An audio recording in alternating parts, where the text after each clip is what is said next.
And I was on the varsity wrestling team because I weighed 120 pounds at the beginning of the season, and they asked me if I would cut down to 112, and I said yes. That whole season was failure. Like, I was malnourished because I dropped 8 pounds, and I remember I had to wrestle the state champion. And I was in the shower room before the match, jumping rope in sweats because I had to lose the last pound of water weight. Right. And the assistant coach came in and was like, "Walt, sit down." And I was like, "All right." I sat down, and he was like, "Walt, you're not going to win this match." And I was like, "No, sir, I am not." He was like, "Just don't get pinned, because if you get pinned, the other team gets 7 points, and if you only lose on points, the other team gets 2 or 3 points." Yeah. So I was like, "Okay, I have an achievable goal." And I ate my bag of food to get quick calories after weigh-in, and we went out and shook hands, and the referee blew the whistle, and 5 seconds tops later, I was on my back. Like, I have no recollection of it at all, except the feeling of like, oh boy, they put the bar so low down, and I still couldn't make it. But that's one of the first biggest ones. Nice. And that state champion's name was John Cena.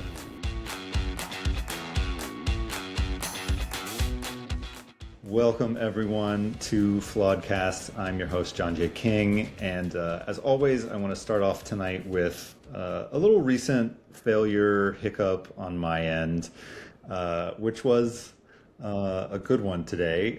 I took my son, my youngest son, he's 2 years old, took him to a park this morning and had a really lovely time, got him back in the car, start driving, and as we're on the highway crossing over a bridge, all of a sudden I see him stand up in the back seat because I forgot to buckle him in. That is a big no-no, especially on the highway. Thank God he understands enough and understood my tone of voice when I said, "James, sit down," that he got back into his car seat. Still unbuckled, but I was able to navigate off to the side, pull over, and get him strapped in. But that was a terrifying moment. So thank God it wasn't a worse failure or worse mistake, but it was a big dumb one. Something that I'm sure our guest tonight can relate to as a parent. Hopefully not to that specific circumstance. But... Yeah, I was going to say, absolutely not, you monster. What are you talking about? No, I was sitting here with my mute button making all kinds of terrible sounds as soon as you said that. The visceral nature of that recognition. It was a terrifying couple of minutes getting from realizing that to... luckily, my wife will probably never listen to this podcast, so she'll never have to know. Thank God. You got away with it scot-free. Yeah, totally. And you don't tell her either, okay? Oh, God, no, absolutely. That voice you're hearing is from my guest tonight, who is an award-winning playwright, podcaster, and, as I mentioned, father. He once shot a man in Reno just to watch him die. Walt McGough, welcome, friend. How are you? That's what they gave me the award for. Yeah. So it was a marksmanship celebration. The best marksmanship of a playwright ever. Well, no, actually, it was an award for best parent, but it was for shooting a guy. It was an educational opportunity. My son wanted to see someone die, and you made it happen. I tried to make him a student of the world. That's a really intense Make-A-Wish Foundation. It's true. And he was not sick either. I don't know why they greenlit any part of it. Oh my gosh. Starting off right. This is great. I am very excited to be here. Already failing and making a mess of things. So let's dive in. I'm trying to get a baseline for everyone by asking, when you hear the word failure or think about failing or struggle, what does that mean to you? What does that word conjure for you? It's definitely a very big word. I think for me the biggest thing is I was thinking about this in advance, and I think finality is the biggest thing I came away with. That I think there is there's like making mistakes in my brain, and then failure is like the leveled up Pokemon evolved version of that, where it is like a door has closed. Like it is a failure is a moment where like an option is no longer open to you for whatever reason. And then I think for me personally, there is also usually someone else involved in that equation. I think and part of it, I guess, is that finality thing. Like if it's something just within yourself, there's always the possibility of like, oh no, I can fix that later. But if someone else, I guess, has experienced or witnessed or been hurt by it, that tends to ramp things up. Yeah, absolutely. That's great. Yeah, and that makes it sound pretty dire, which it often feels like, right? So tell me about the most recent time that you feel like you really blew it with something. That I was trying to think like of little failures, because those happen all the time. Sure. I think parenting failure is very real. Yeah. And I think there's, especially with that like finality thing, there is also the sense of, you know, I'm in charge of the development of two young lives, and any failure I make in that is also a moment of missed opportunity potentially. Right. You know, so I'm sure specifically I have failed at least once tonight. You know, whether just exhibiting like a little bit less patience than I should have with my son, or you know, he was super into Mario Kart and jumping around, and I probably wasn't like as kind and nurturing as I could have been in telling him not to jump around so that he didn't break the couch.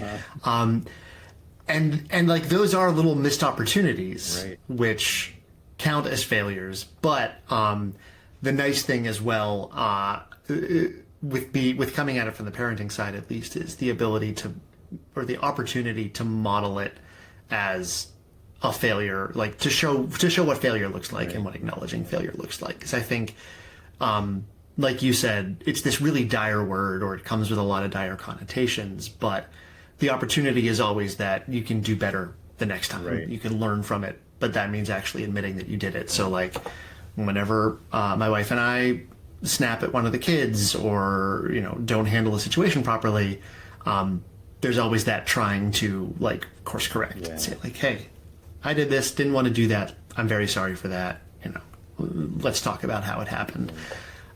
That was a big way of dodging your question, but I think it was probably the Mario Kart thing. I was really just stalling for time. No. That's great. And I mean, you make a great point that, you know, the doing the repair of it is so key, especially with kids. I mean, it's key for any relationship, but especially with kids, because they're learning how to make mistakes, right? They need to see grown-ups making mistakes and also doing the necessary things to make up for it. That's both those things are key for that. Yeah. And then in the artistic side of things, like if you're working in an artistic partnership, I think it's also so important for like the maintaining of artistic relationships to identify points of failure or points where like you haven't brought your best self. Yeah. But it's also, it tends to be way harder, I think. Yeah. Because there's that also social dance of like, oh, well, I know I failed, or I feel like I did. Do they think I failed? Right. Am I going to make it weird or awkward if I try to like turn this into a thing? Yeah. Most of the time, in my experience, the answer is yes. Yeah. And I'm just looking for reasons to not have to worry about it. Right. Yeah.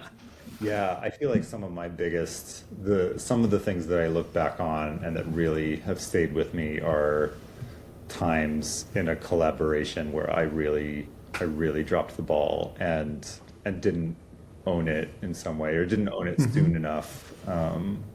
So I'm curious, kind of in that vein, in terms of relating to other people, how often do you find that your sense of failure is coming from the inside versus from the outside? I find the majority of the time for me, it is internal. Yeah. I think part of that is like residual Catholic guilt of Catholic upbringing, where like you come preloaded with the assumption that you have failed and must make amends. But I think it is also, I think it drives a lot from me from, I have a more people pleasery kind of mentality and approach where I spend a lot of time worried about whether the people I'm interacting with are mad at me or whether I've done something wrong. And that comes with a sort of presupposition of failure, that like there's something I've got to apologize here. And if I don't, it's going to be a problem. I have found the times when it's been external, like when I've been informed that I have failed, often to be way easier to handle. Oh, sure. Or at least I come out of them stronger. I think that, I was trying to think of examples that have stuck out. And the first thing that I thought of was I have a very dear friend who I was good friends with in college, and she had a very close relative pass. And I remember like leaving for winter break with a very much like anything you need, let me know mentality. And then not following up on that at all over the course of winter break. And then coming back, feeling some distance, and checking in, and finally the two of us like went out and got dinner, and she was thankfully very upfront where she was like, hey, I needed more than just like a tell me if you need anything. I needed you to like pursue like that it was her, an opportunity for her to tell me like supporting someone who's going through a loss is about proactivity and is about seeking the ways that you can help instead of just like checking a box. And it was a really surprising conversation in some ways, but it was also one that I think in the back of my mind I had known was coming. And having that external drive of it, I think helped me process and learn from it and try to, that one became very instructive and stuck with me much more than just like the day-to-day little internal, like, oh my God, did I screw up kind of things. Right.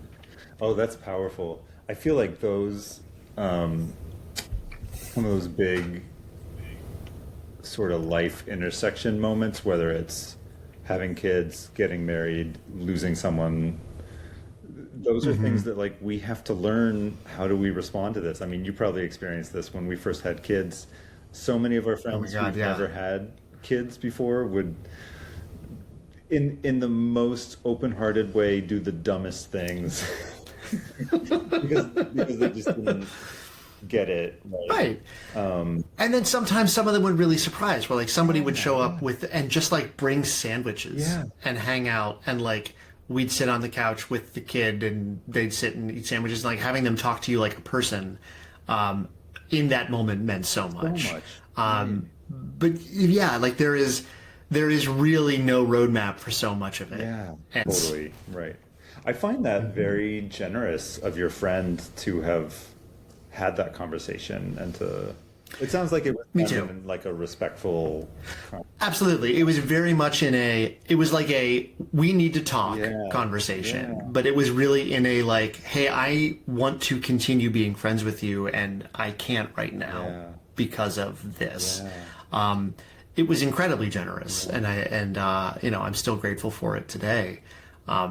Which feels weird to like have been the beneficiary of someone coming out of something so terrible, but it was an incredibly selfless kind of moment. And I would hope has allowed me to handle similar situations in better ways, down the line.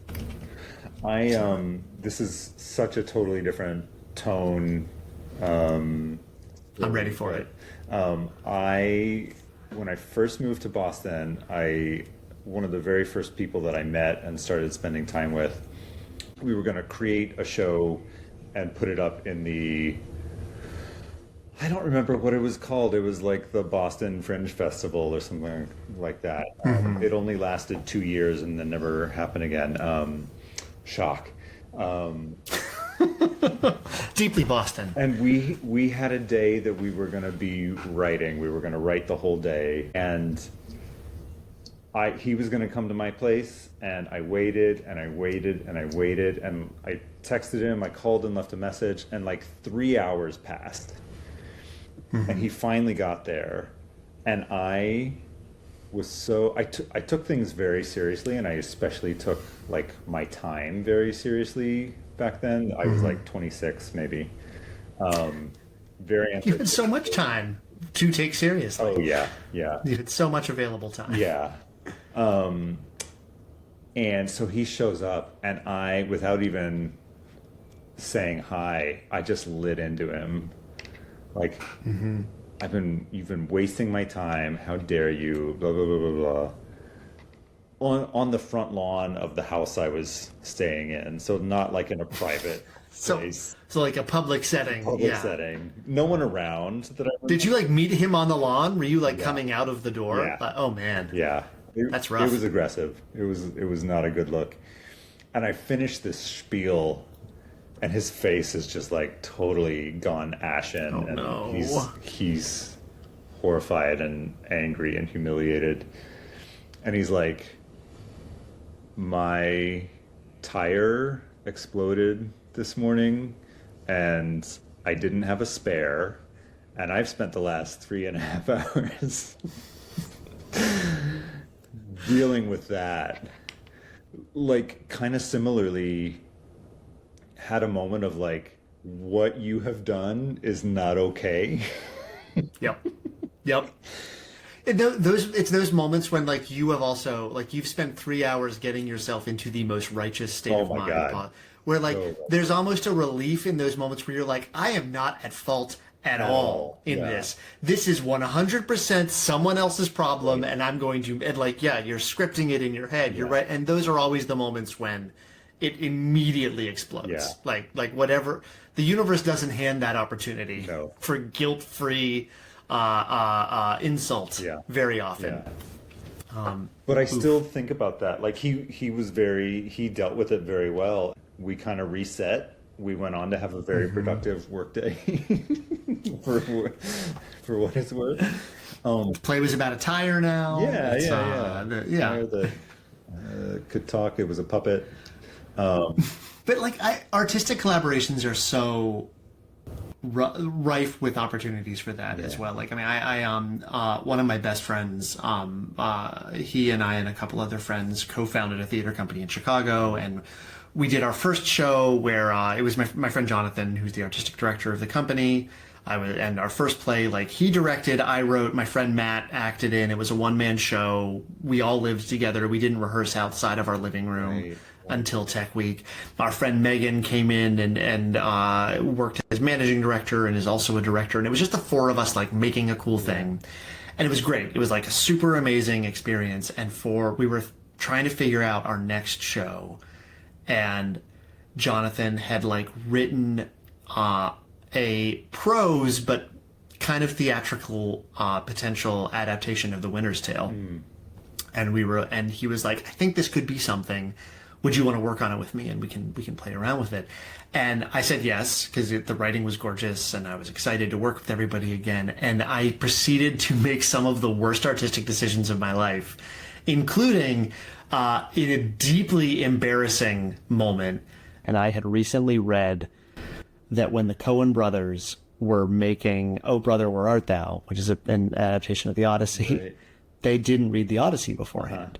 And I was like, well, this is the secret to artistic success. I myself have never read nor seen The Winter's Tale. Jonathan has.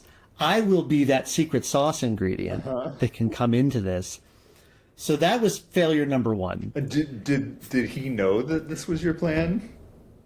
Not unclear. The mists of time have lost that particular fact. I don't know that I was bragging about it or anything. Right.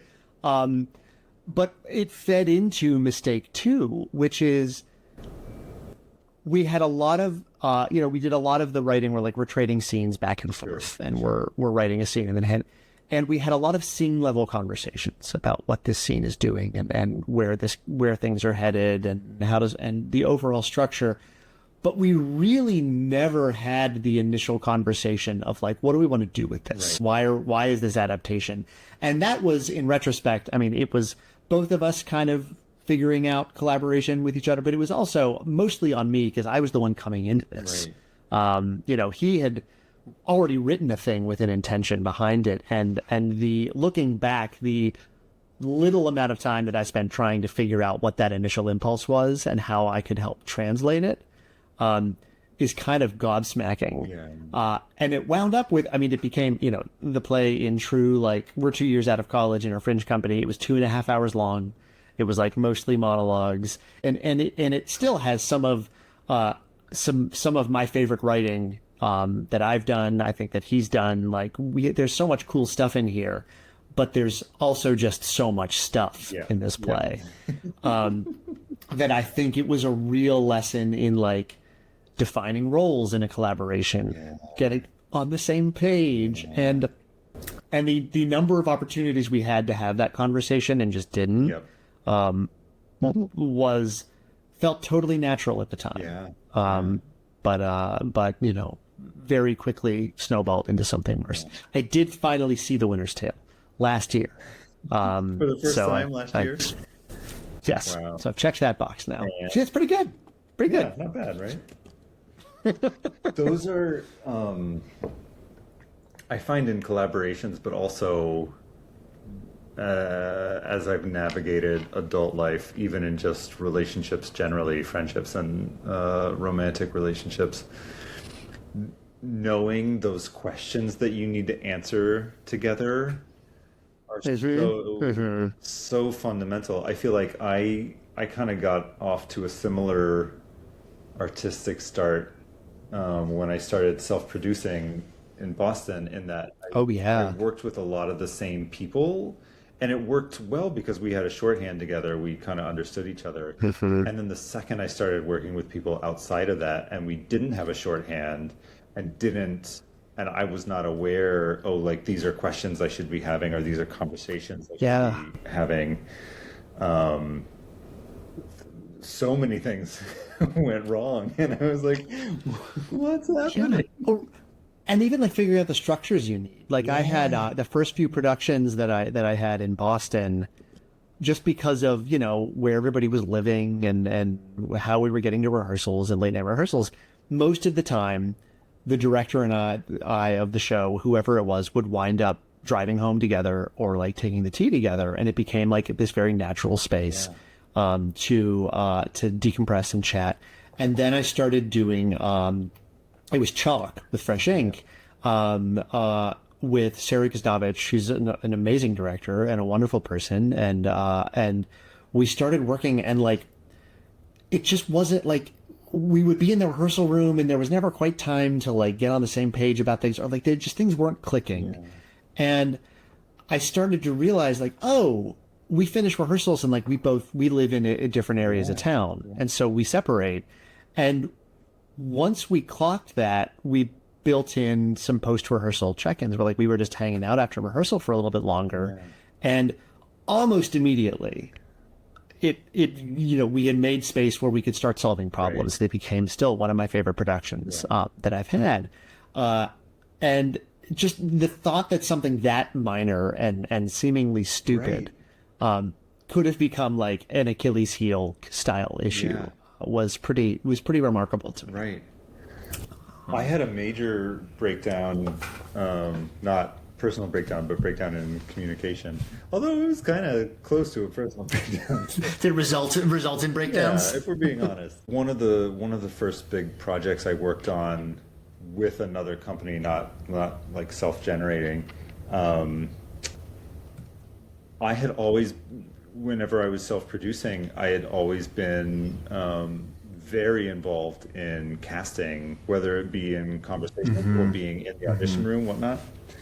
And then I was working on a workshop process with another company and didn't think to voice, hey, I've always been really involved and I like that and I would love to be involved for this. Didn't think to voice it. Didn't think that I wouldn't automatically be included. And, like, each time casting would suddenly happen and I would get an email saying this is the cast, and I would be like, there were some head scratching moments of, like, this seems like a weird choice. Right. And even until it, like, really hit a bad point, and I kind of, similarly to my lawn story, kind of lost patience and frankly, like, flipped out very unfairly. it never occurred to me like, oh, I should have a conversation with them about like maybe next round I can be a little bit more involved in this. And right, like this is a solvable problem. Yeah. This isn't just like an existential universe problem. Yeah. Like, yeah. I mean, that's fascinating to hear because I really admire in your work and the way you approach work. Something that I do feel it's very different than one of my major issues. I feel like when I think about like things that have caused failure or where I feel like I've experienced failure, especially in artistic spheres before, is I think you are someone who makes work and like gets out there and does stuff. And I mean, so whether it's when you were self-producing stuff, like that, I spent a lot of, especially my early career, and have been trying to get better in my mid-career, I hope, mid-career, improving at, but like the amount of time I have spent in my life waiting for permission to do something that I already had permission to do. Yeah. Like, you know, that's where failure starts to become something more intangible, because it's not like I didn't do something and that means that I lost XYZ opportunity. Right. It's more just like, I don't know, if I had like just jumped on something or done something at this time or not waited for someone to give me the green light and just put something up, what would that have resulted in? What would the momentum on that be? Right. So it's very interesting to hear you talk about something where like you were up against a perceived kind of systemic blocker where that feeling of like, oh, I don't have permission to just ask to be in the casting process if it doesn't happen organically. It really is out there waiting for all of us. Yeah. Oh yeah. Big time. Big time. I think it's John Robin Bates. He wrote Other Desert Cities, the play. And a story he tells a lot about that play is like he had just come off of writing a sitcom, Brothers and Sisters, that got canceled very unceremoniously. And he sort of took a year to be sad about it. And then like he was sitting on a beach and his partner was like, you know, like no one's waiting on the next John Robin Bates play. Yeah. Like nobody's sitting around being like, oh, if only John would send me a play. Like, and so he just like wrote a play, and that was a lot of the stuff he'd wanted to do in Brothers and Sisters, and like shopped it around and got it produced. But like, I think that it's so easy to lull yourself into that, like the universe will provide mindset. Totally. And it's also, and it gets harder to push. I feel like my awareness of the need to push has risen alongside my lack of time to spend pushing, which is really an unfortunate intersection. Yep. You know, there's only so many times you can get out and beat the pavement when you've also, you know, you're raising 2 kids and day jobs and all the fun stuff like that. This is kind of an interesting, I have this idiosyncratic thing where when I'm listening to music, I often hear the lyrics wrong, but it's become like a recurring thing in my life to the extent that people have accused me of making it up. But it has served me really well, because when I wrote, I once wrote the libretto for a vampire opera, and when I was doing that, we were adapting it from an original German opera, and one of the main ways that I wrote it was basically by mishearing it, by listening to the German and hearing certain vowel sounds and certain rhyming schemes, not understanding the German, although I did get a translation, but kind of trying to mirror those sounds. And it ended up really working for the project. So in other words, this like small failure of never quite being able to understand singers ended up paying off in a really positive way for me on that project. I'm wondering if there's anything like that, of like, this is a thing that you struggle with that's kind of dumb. You actually turned it into gold at some point. You know, I am someone who, if I don't have a deadline, I will fail to do something. Yeah. Like it's that like classic executive function thing of like just sitting down to doing the thing. And I think procrastination is something that I have a real love-hate with, because I do it all the time. I go up to deadline no matter what. Yep. And it certainly feels like a failure every time, because it requires a significant chunk of time where I'm sitting at a computer knowing I should be doing the thing I sat down to do, and instead I'm like, watching a Tom Cardy video on YouTube or something, like because that's my process. And yet, I think the more that I've worked in my life and created things and written, the more I have realized how important like the run-up time where I'm not writing is, just for my brain to percolate and cycle through things and make connections. And I think it weirdly crystallized for me when I started playing Dungeons and Dragons as a DM, where I started to realize that there was definitely a limit, an amount to which I had to prepare, but then there was like over preparing, and I was usually at my best when I was coming in feeling slightly underprepared, because it was forcing my brain to not go with like rote solutions to things. I was more open to improvisation. I was more open to making connections in the moment. I was more spontaneous, and it's a real push-pull because I do like still need to make myself do the thing. Right. But like that, I think my ability to keep something running in the back of my mind without actively working on it is ultimately a positive, because I have this little running index of thoughts and ideas that I can slam together at any given point in time. It really is something that I think has morphed from something I used to beat myself up about a lot into a just like hello old friend kind of moment, where I can recognize what is happening in my process, and then try to cram that into whatever writing time I have available, late at night when the kids are in bed. So yeah, I think that's the closest I can get. The song lyric one is good though. I like that. I just watched an old interview with Aaron Sorkin, who said that most of his writing process looks like watching ESPN. Yeah, but I think that tracks. He knows he's percolating. He knows that things are happening. He's thinking about it, and that's an important part of it, right? The biggest revelation I had for that, or along those lines, was there was a stretch, I forget what play I was working on, when it just wasn't working. I kept sitting down to write and I couldn't think of anything, and I kept sitting down and I was like, this feels different, this feels wrong. And I realized, in maybe the most like 2010s thing in the world, it's because I had started on commutes listening to podcasts instead of music. And I was like engaging in like Serial or whatever podcast and thinking about that instead of just like letting my brain turn off and drift and stare out the window.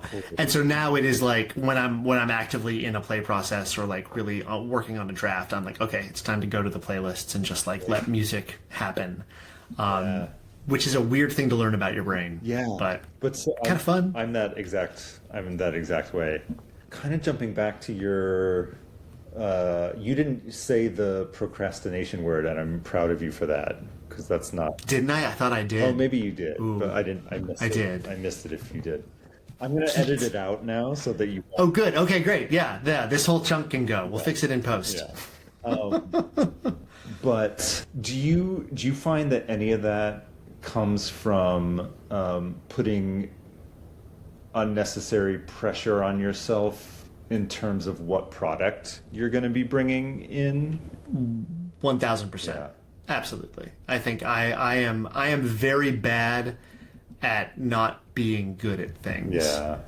And I think that has definitely been like a trip up point where, like, I bought a few years ago for my birthday, I bought myself a concertina. Nice. Like a little accordion boy. That's right. Oh, you're one of the few, because and I started, and I can play like, Oh Susanna, and I can do scales, and I was fiddling around with it, and it was fun to discover. And then there is a point beyond rank beginner where you're just bad.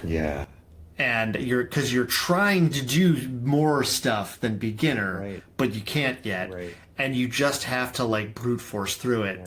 And that's the phase where, more often than not, unless I can really like clench my teeth and grit through it and find someone usually to do it with and to help push, that's typically where I get off. I think because there is the pressure to want to just like be the cool guy who plays the concertina which everybody loves that guy. Right. And, you know, obviously, and be able to just like bust out a jig or a reel on a moment's notice, because otherwise what's even the point? Right.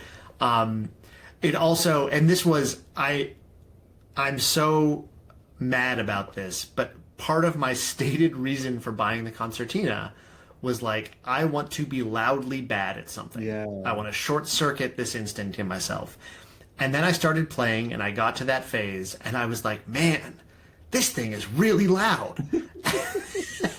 and that became a blocker where I couldn't like secretly practice a concertina and get better at it because like my wife is in the next room. Right. And I'm just playing two harmonicas with a bellows in the middle of them. Like it was the amazing amount of like, knowing this was exactly what I signed up for and I was not ready to handle it. Felt like the epitome of something. I can't say what, but. So has that continued to sit in the corner and not gotten a lot of love? It's lately? Directly behind me. Nice. I think I got busy with other things, and then it is a constant like I should get back to that sometime.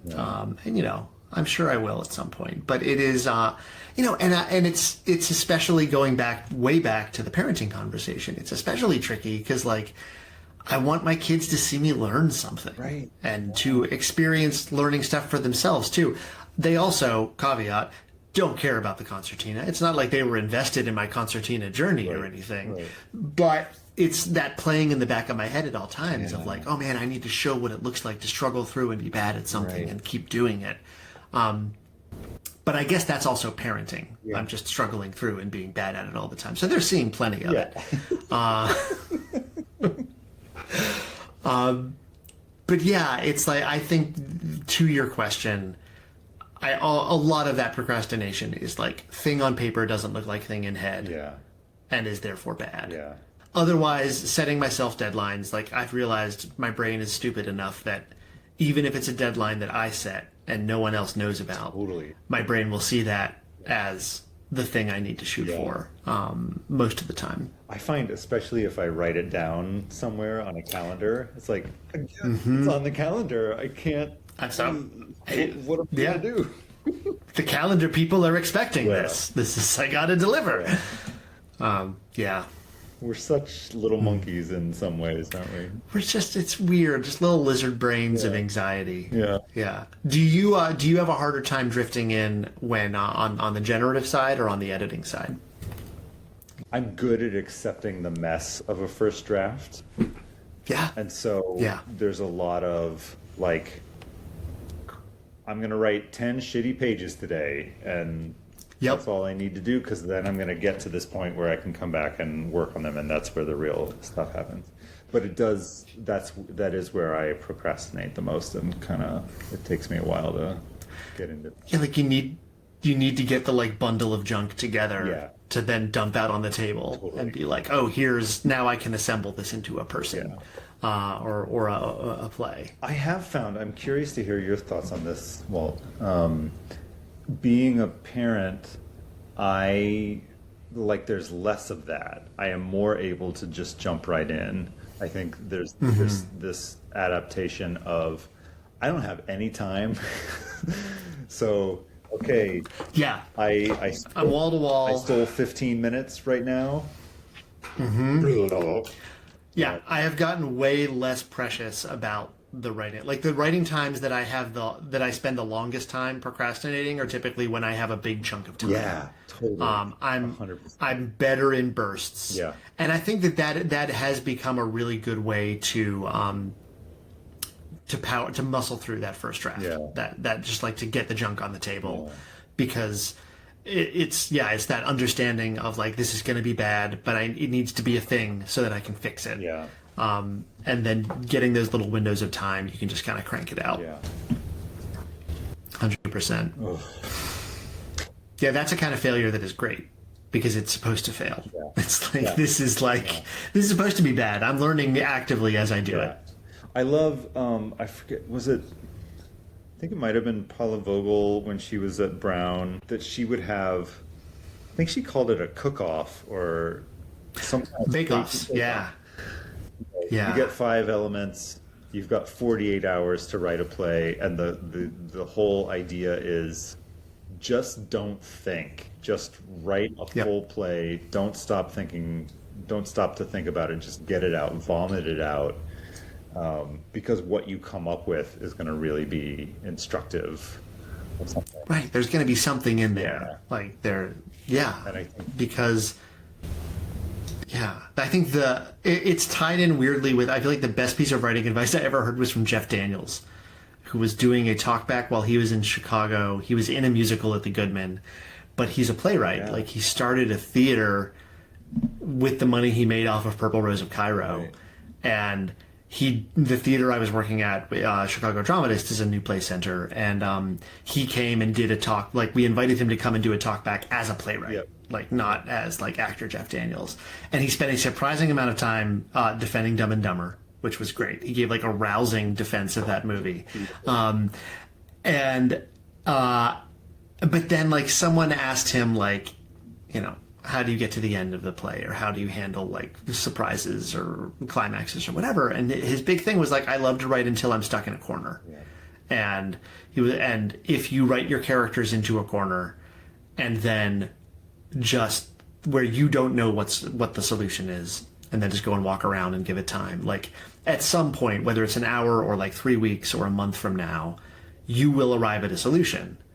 And then you will put that in the play, and the audience will experience it in the span of 5 minutes and think you're a genius and be like, oh my God, how could anyone have ever thought of that? And it's like, because you cheated. You had all this time. But you need to like stick yourself in a corner and just let it get yourself out of the place where like you're ahead of the play already because you're already thinking of it. And it's like weirdly the same with that Paula Vogel thing of like getting out of your way and just letting yourself surprise yourself is really fun. Yeah. And that's kind of the same thing that you were describing earlier with the D&D thing of I'm going to just slightly underprepare and trust that I'll figure it out when I'm in this situation where I have to.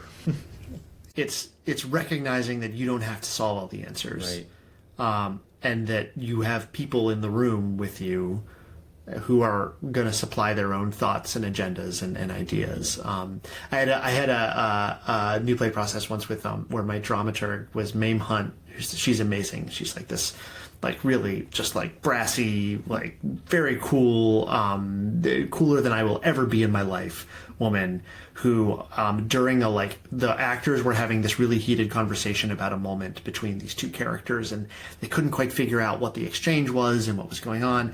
And I was like taking notes, and then I was like, okay, well, what if this happens, and like what if this person crosses over here, and she just literally reached across the table and like put her hand on mine. It was like, Walt, you don't have to solve this right now. Yeah.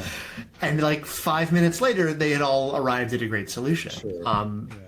But you got to leave that room for other people and trust. I mean, going back to so much of this conversation, like leaving room for people to tell you what their needs are or what the solution is always going to be a better place than just trying to muscle through it. How do you feel about doing a little speed round? Let's do it. Flashcards. I wish. Tell me about the earliest time in your life that you feel like you failed. Oh man. One of the biggest ones was I was a wrestler in high school because my favorite teacher of all time, my English teacher from 7th grade, was the wrestling coach. And I was like, oh, this will be a great way to hang out with my wrestling coach. And I was on the varsity wrestling team because I weighed 120 pounds at the beginning of the season, and they asked me if I would cut down to 112, and I said yes. That whole season was failure. Like I was malnourished because I dropped 8 pounds, and I remember I had to wrestle the state champion. And I was in the shower room before the match, jumping rope in sweats because I had to lose the last pound of water weight. Right. And the assistant coach came in and was like, Walt, sit down. And I was like, all right. I sat down, and he was like, Walt, you're not going to win this match. I was like, no, sir, I am not. He was like, just don't get pinned. Because if you get pinned, the other team gets 7 points. And if you only lose on points, the other team gets 2 or 3 points. Yeah. So I was like, okay, I have an achievable goal. Uh-huh. And I ate my bag of food to get quick calories after weigh-in. And we went out and shook hands, and the referee blew the whistle. And 5 seconds tops later, I was on my back. I have no recollection of it at all. Except the feeling of oh boy, they put the bar so low down, and I still couldn't make it. But it was instructive because it was just this isn't for me. Right. I'm not, right. It's not just the malnutrition. This is not my bag, not where I'm at. But that's one of the first biggest ones. Nice. And that state champion's name was John Cena. He was very kind about it. Did you ever fail anything in school? Like a full class, not just a test? No, I came real close. I was a big get A's kid through my whole life. And my senior year of high school, I took a philosophy class because I was at a prep school. And it was this legendary class. It was wonderful. I loved it. But my first semester, I started off great and then quickly tailed off and was just not doing it. I was not doing a good job. And this teacher, in very philosopher-teachery fashion, delivered your grade to you on a walk around the quad. He took everybody individually around the quad and walked around. And we spent the whole walk with him being here's what I'm seeing this pattern, I'm seeing you're not engaging with this, you're not thinking about this in 2 ways, you're mostly just and he was I'm going to give you a C+. And my world shattered.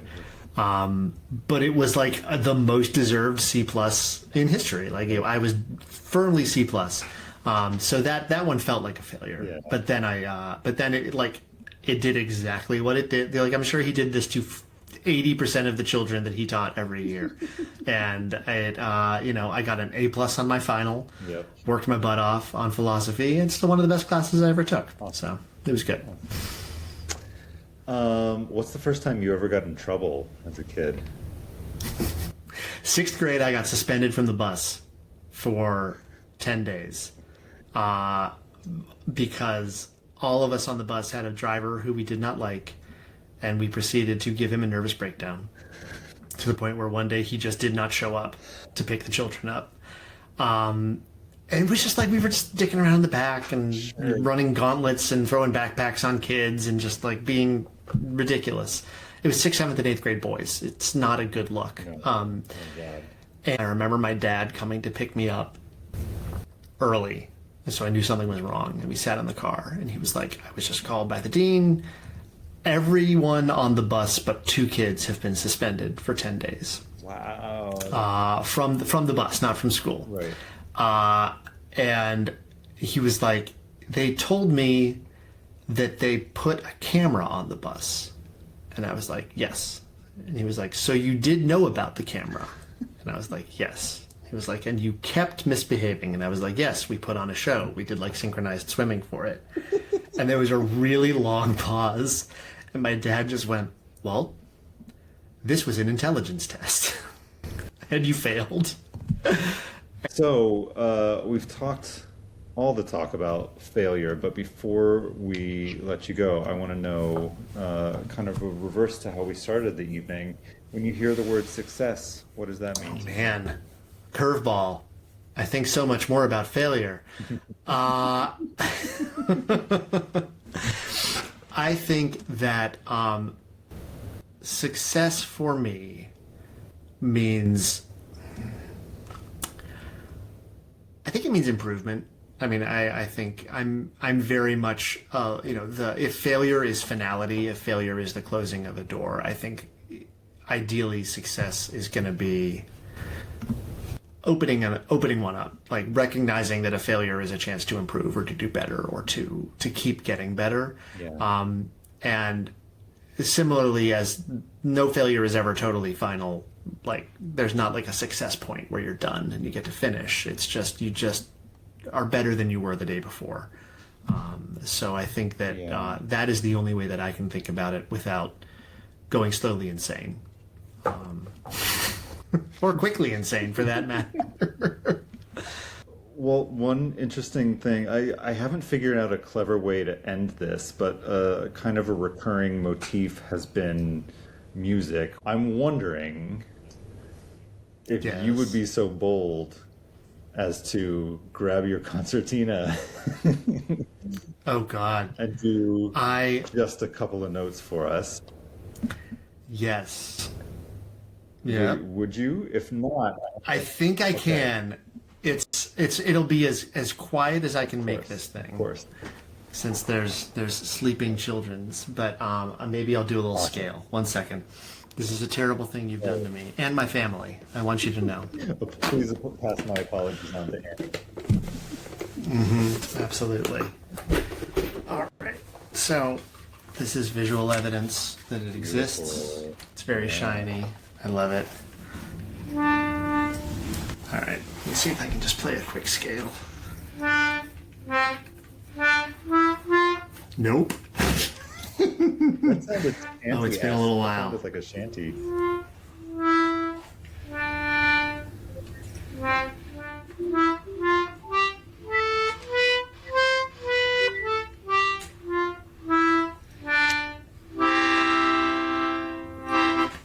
There we go. I don't think I woke anybody up. Good. So. Apologize. Well, that felt good to do. Thank you. You folks, we can all take our little failures, our struggles, and bring them out and play them for the world. Play a little scale. I'm gonna do that again soon. Yeah, please do. Keep it up. Well, thank you so much for joining me tonight. Thank you for having me. This was a blast. Rolling with all the excitement. Absolutely. All right. Thanks for joining us, failure friends. We'll call that done. FlawedCast is created, hosted, edited, and produced by me, John J. King. Thanks for failing with me.